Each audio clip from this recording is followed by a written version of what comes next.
बेकार लग गया।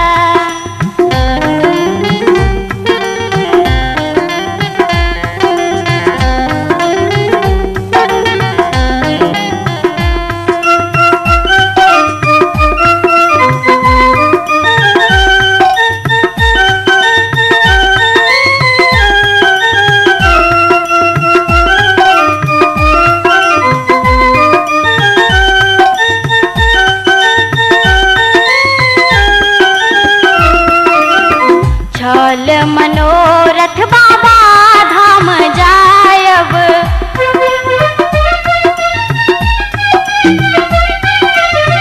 छल मनोरथ बाबा धाम जायब, सुल्तानगंज सा जल भरी लायब।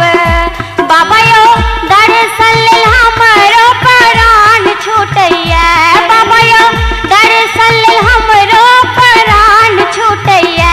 बाबा यो दर्शन लेल मनमा बेकार लग गया, बाबा यो दर्शन लेल मनमा बेकार लग गया।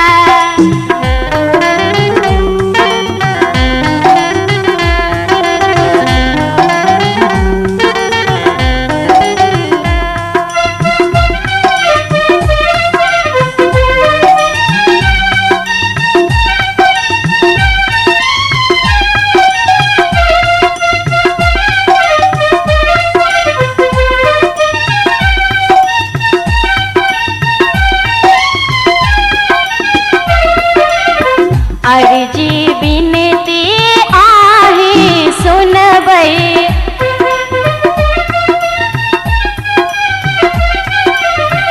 अर्जी बिनती आही सुनबै।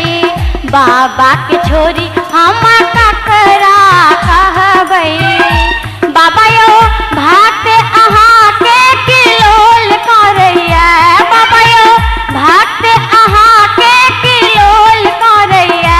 बाबा यो दर्शन लेल मनमा बेकार लग गया, बाबा यो दर्शन लेल मनमा बेकार लग गया। बाबा यो डमरू के बोल अनमोल लग गया, बाबा यो डमरू के बोल अनमोल लग गया।